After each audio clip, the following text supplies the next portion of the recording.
नमस्कार, मैं हूं आपके साथ स्नेह श्रेयस। आयान भारत बिहार झारखंड देख रहे हैं आप।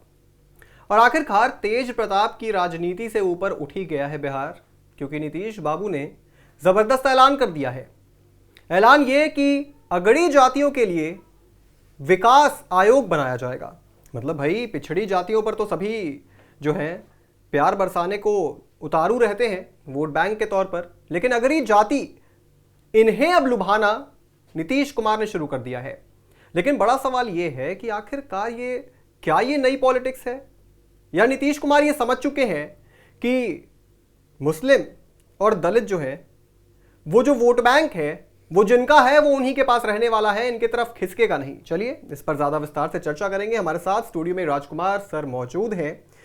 राजकुमार सर, पिछड़ी जातियों की जबरदस्त बात होती है। हमेशा कहा जाता है भाई पिछड़ी जातियों के लिए ये करेंगे वो करेंगे, दलित के लिए ये करेंगे, यादवों के लिए करेंगे। अगड़ी जाति के लिए विकास आयोग, अगड़ी जाति के लिए हालांकि तो सेंट्रल गवर्नमेंट ने भी पिछले 2019 के लोकसभा चुनाव में आरक्षण की घोषणा की थी। और रही बिहार में अगड़ी जाति की बात, तो अभी तो वहाँ जो जातीय समीकरण है 63% तो पिछड़ी जातियाँ और ओबीसी मिला के हो जाते हैं, 63% से ज़्यादा हैं। तो तमाम पार्टियों का जो समीकरण है वो पिछड़ी जातियों को, दलित, पिछड़े, अति पिछड़े और अल्पसंख्यक को साधने तक की है। तो ऐसे में जो अब 63% है, तो इसका मतलब बाकी तमाम जातियों का परसेंटेज जो है गौण हो जाता है। टोटल फोकस उसी पर है जी। और इसी वजह से जो है तेजस्वी यादव, चाहे पशुपति पारस हैं, चाहे कांग्रेस की जो अभी नई रणनीति बनी है, वो जैसे प्रदेश अध्यक्ष भी बनाए गए हैं, तो दलित बनाए गए हैं, और उनकी जो योजनाएं आ रही हैं, जो भी अपना अभियान चला रहे हैं, उस सब पे राहुल गांधी गए भी थे बिहार दौरे पे, तो वो पिछड़ी जाति हॉस्टल में जाके अपना परमिशन नहीं होने के बावजूद जाके छात्रों से मिले, वहाँ बातचीत किया। तो इस तरह से देखा जाए तो तमाम चीज़ें धुरी घूम रही थी पिछड़ी जातियों पे। लेकिन अगड़ी जातियों में विशेषकर अगर 3 जातियों की बात करें हम, एक ब्राह्मण और राजपूत और भूमिहार जी। हालांकि कायस्थ भी है वहाँ पे, वो 2% के करीब हैं कायस्थ। तो इनको अगर जोड़ दें तो आपको 12, 14, 15% ये जातियाँ 14 से 15% के बीच अगड़ी जातियों का ये प्रतिशत होता है। तो ये 15% वोट भी छोटा नहीं होता है, जहां 1%, आधा प्रतिशत वोट जो है सरकार बनाने और बिगाड़ने की क्षमता रखता है।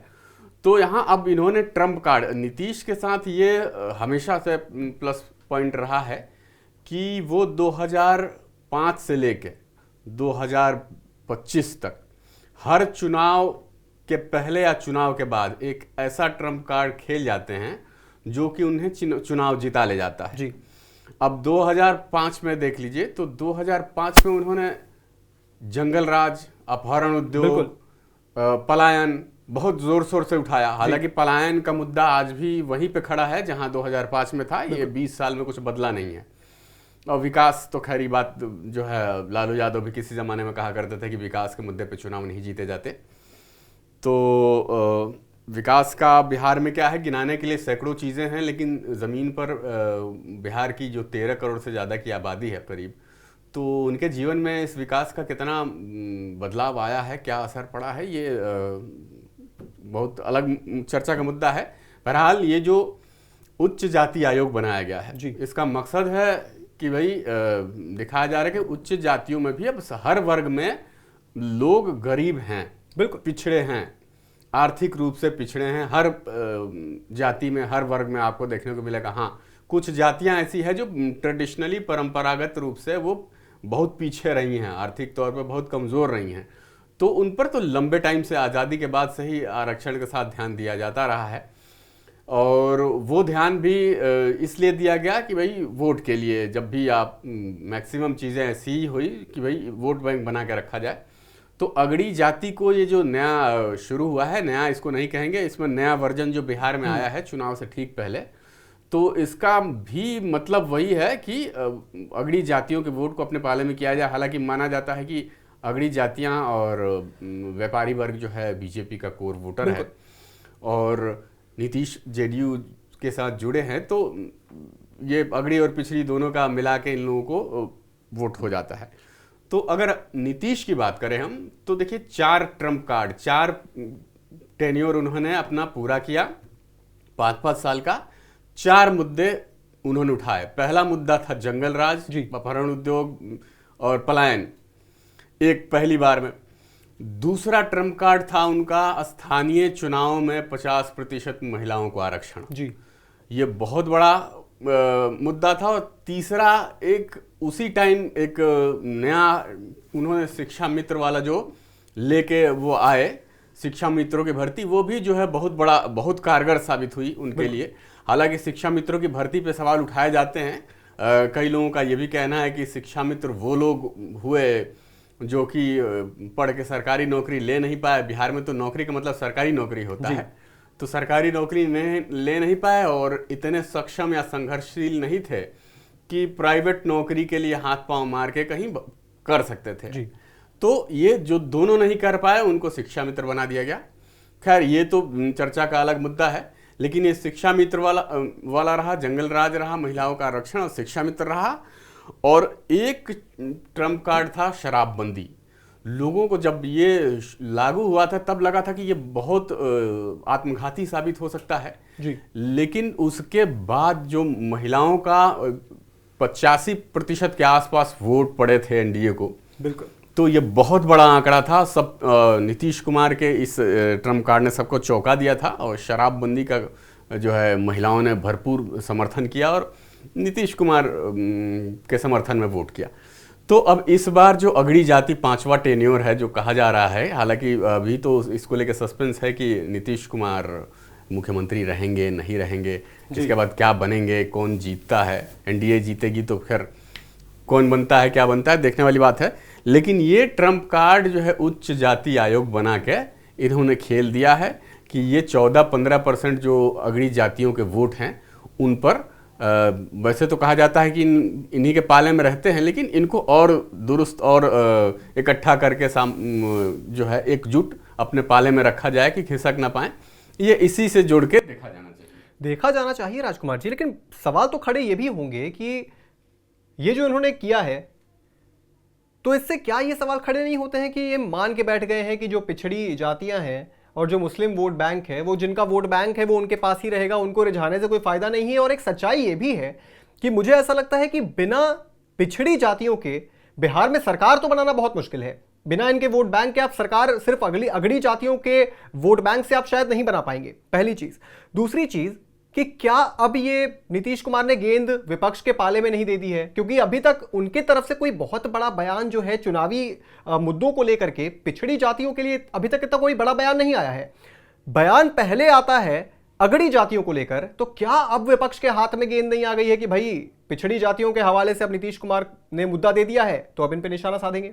नहीं, मुझे नहीं लगता कि ये भी खतरे से खेलने वाली बात होगी किसी भी पार्टी के लिए कि वो किसी जाति को अगर आरक्षण देने की या उनको आयोग बना दिया गया कि भाई उनके गरीबों को, उस जाति के वर्ग के गरीबों के बारे में सुध ली जाएगी, उनकी स्थिति के बारे में आकलन किया जाएगा, फिर उसको बेहतर किया जाएगा। इस दिशा में अगर कदम आगे बढ़ रहा है तो कोई भी ये पार्टी रिस्क नहीं लेगी कि उसकी आलोचना करे। तो इस तरह से नाराजगी किसी भी पार्टी, वोट मिले ना मिले, लेकिन कोई भी पार्टी, वो जमाना अलग था जब 90s में लालू यादव अब खुलेआम रैलियों में कहा करते थे कि भूरे बाल साफ करो। तो इस तरह की चीजें अब वो रिस्क लेने की स्थिति में कोई पार्टी नहीं है और किसी भी आज के डेट में किसी भी नेता के पास वो कॉन्फिडेंस नहीं है कि नहीं, मैं फलानी जाति का वोट अगर मुझे नहीं भी मिलेगा तो मेरा काम चल जाएगा। तो ये इस तरह से नहीं है। मुझे नहीं लगता है कि कोई इसको लेके जो है नीतीश कुमार को सवाल उठाएगा। हाँ, ये उनके लिए ट्रम्प कार्ड साबित हो सकता है, बशर्ते अगर इसको ये एकजुट कर लें। रही बात अगर अल्पसंख्यक वोट, मुस्लिम वोट और पिछड़ी जातियों की, तो पार्टी में कई नेता हैं, चिराग पासवान हैं, जीतन राम मांझी हैं, अभी सुनने में आ रहा है कि मुकेश सहनी एक बार फिर हृदय परिवर्तन होने वाला है। दूसरी बात, सबसे बड़ा चेहरा मोदी, तो उनसे बड़ा इन्फ्लुएंसर मुझे लगता है चुनाव में अभी इस वक्त तो देश में कोई है नहीं। तो दलित पिछड़ी जातियां हैं और अल्पसंख्यक मत भूलिए कि अल्पसंख्यकों में भी पसमानदा करके पिछड़े मुस्लिम गरीब मुस्लिम करके जो एक लकीर खींची है नीतीश कुमार ने, उसका फ़ायदा भी उनको मिला है। और वो जो पसमानदा मुसलमान जिसको कहते हैं वो आज भी नीतीश कुमार के पाले में वोट करते हैं नीतीश के नाम पर। तो वो चीज़ अभी भी है इनके पास। तो ये कहना मुझे लगता है कि ठीक नहीं होगा कि दलित और पिछड़ी जातियां इससे नाराज़ होंगी या फिर इन लोगों का ध्यान नहीं है। हर पार्टियां अपना अपने अपने तरीके से बना रही हैं योजनाएं, और ये लोग भी बना रहे हैं। बिल्कुल, ये लोग भी योजनाएं बना रहे हैं और आने वाले वक्त में देखना ज़रूर होगा कि देखिए, बिहार के चुनाव में जाति की एंट्री हमेशा से रही है, लेकिन नीतीश कुमार ने ये जो अब इन्होंने बनाया है आयोग, इससे ऑफिशियली शायद जाति की एंट्री करवा दी है, क्योंकि अगड़ी जातियों के नाम से ही आयोग बनाया जा रहा है। तो जाहिर सी बात है जाति कार्ड की एंट्री हो चुकी है बिहार में ऑफिशियल।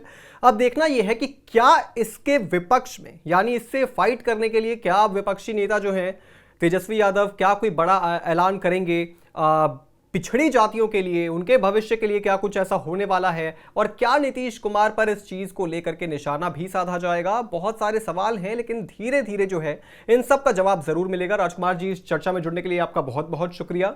और इस पूरी चर्चा पर आप क्या सोचते हैं दोस्तों, कमेंट सेक्शन में जरूर लिखें। बिहार झारखंड से जुड़ी तमाम बड़ी खबरों को देखने के लिए आप जुड़े रहें आया ऑन भारत बिहार झारखंड के साथ।